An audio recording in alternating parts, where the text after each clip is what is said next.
Hello everyone and welcome to another edition of EFL TV, where you guys out there in EFL land find out everything there is to know about our fantastic league. And joining me again is Lauren Wood from the EFL. Loz, good afternoon. Good afternoon, Dan. Great to have you back with us. Nice to be back. No bad hats from me this week, which is a great result for all our fans out there. What's happening in the EFL this week? Well, not a week goes by where we don't seem to be giving something away. And Love it. This week is the Powerade round across all the senior matches. So you might note that sitting there on the desk. That's Nice. right. So there is a competition running if you buy a Powerade at your local footy canteen. Yes. Make sure you fill out the form that's there, get the label, hand that in. Between now and the 11th of July, you could be in the running to win a table tennis table or a Powerade training kit for second prize. So certainly a great prize on offer. Everyone needs a table tennis table in the garage. Even if you don't have one, you need a garage first, but we'll talk about that maybe another day. We'll give one of them away another day.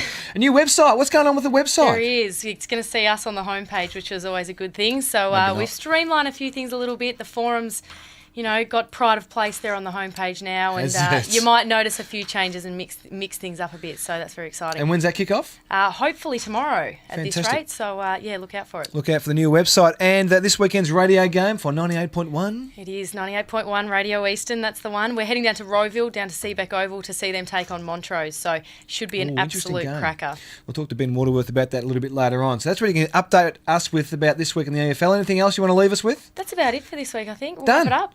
May as well. Too easy. Lauren Wood, she's a star. As we check in now with, Footy Matters in the AFL, we go and talk to one person. His name is Phil Merton. He joins us again. Phil, welcome back. How you going? Good to see you. The sling tackle is all the talk in footy these days, heading down from the AFL. What's the AFL stance on it? No, there's an article from the AFL Director of Coaching on the website.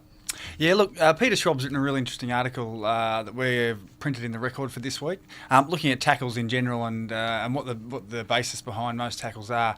And I suppose the fundamental thing is whether or not people, if there's intent to cause injury in a tackle, then it's probably not something that most people in our game want to see. So we're not actually changing the way our umpires are umpiring the game.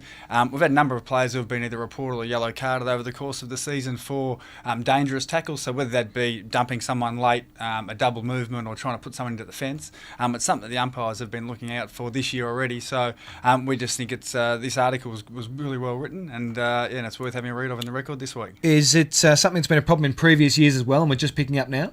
I think it's something that's gradually been phased in over a 3 or 4 year period, that people, where there is a purely an intent to hurt someone in a tackle, it's not part of the game, and I don't think that's how the tackle was originally thought of to be part of football. So if your intent in the tackle is to try and put someone's head in the ground, then you're likely to get a yellow card or be reported. So. How many suspensions we had this year? For that offence, I think there'd probably be 2 or 3, and then a number of yellow cards to go with it. So, and as I said before, they're mainly around double movements, putting someone into the fence, or dumping someone after the whistle's blown. So, okay, so players out there, you are on notice from the AFL. The AFL 50th year Golden Team. Some good news to talk about. Yeah. Now, look, this is an initiative as part of the 50th year celebrations, and we're over the second half of the season. We're going to be looking at the best players that have come from the EFL, the EDFL, or the KJFA that have gone on to higher honours at AFL and VFL level. So, in each record in the week, we'll have another list of clubs and the players that have gone on from those clubs to play in the AFL and VFL,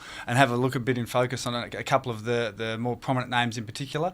And then as we lead into the final series, there's going to be a competition for the public to be able to put their team together, and there's a selection panel that's being coordinated at the moment, and we'll have that team's likely to be announced in the week of the Division 1 Grand Final. Any room for D Harford to just squeeze into a pocket? I think from the northern suburbs you might struggle a bit, but there's going to be some good names, the likes of Vanderhaar, Kane Johnson, Gary O'Donnell, Paul Salmon are all products of the EFL or the EDFL or KJFA, so there's some fantastic names that have come from our competition into the AFL. So. I drove through the eastern suburbs as a kid. Surely I'll qualify. Okay. Yeah, no, probably not. Maybe not. Thank you, Phil. Catch up soon. See you, Half. Phil Merton.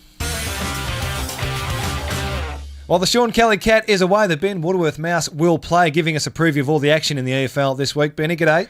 Good to see you, Half. And you don't have any red marks around your neck after that choking performance by Knox on the weekend. I'm surprised they're not there. Sean's coming back very shortly. Looking forward to his company. Division 1 this week. Yes. I'll mention Graham McCallum in a second, one of your greatest fans. Yes. But Division 1 this week, we've got Blackburn taking on East Ringwood, 3v4, big game.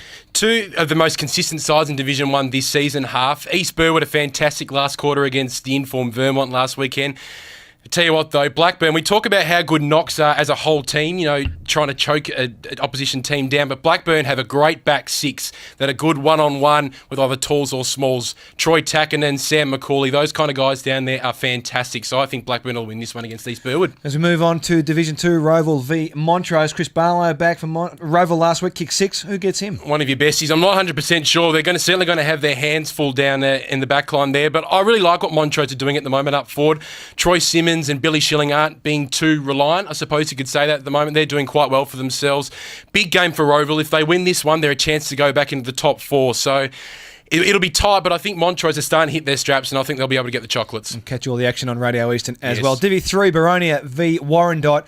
Probably the last roll of the dice for Warrandyte. Warrandyte, if they lose this one, they kind of go 3 wins out of the top 4 now, and that's crucial going in towards, there's not a lot of time left in the season yet. So it really all depends on which Baronia side turns up at the moment. Baronia lost to second bottom place Churnside Park a couple of weeks ago, but thrashed Doncaster, who sits second on the ladder. I think the exciting Baronia team will turn up this week. They're exciting when they're up and about, almost as exciting as Vince from the ShamWow advertisements, I would say, half. They are a very exciting team, so I reckon Baronia will do this one and almost kiss Warrandyte's finals hopes goodbye. And some comedy as well from Benny. He's hot today. And in Divi 4, Forest Hill and Ferntree Gully face off. They do. I've always been one guy in the media team who's probably not a big fan of how Forest Hill go about their work in terms they're very reliant on Adam Slater and Stewie Wyand up in the forward line. If they're not on, Forest Hill aren't winning games. I get a feeling that Ferntree Gully Eagles defence who are starting to hit their straps will be too good for Forest Hill. Ferntree Gully Eagles, a slow start the season, but they're back in black. But unfortunately, they're gold, white and blue at their strips. So it doesn't quite work for ACDC, but I think Ferntree Gully will be too good for Forest Hill here, and Forest Hill, I think, will start to fall behind the pack. You better be careful. Graham McCallum will just be sending this tape into the AFL Yes. to get you on board with your way you're going. Well, he's my new bestie. I look forward to meeting him one day. Should be good fun. Should be a great round of action in the AFL this week. Hope you have a great weekend. We'll be back next week on EFL TV.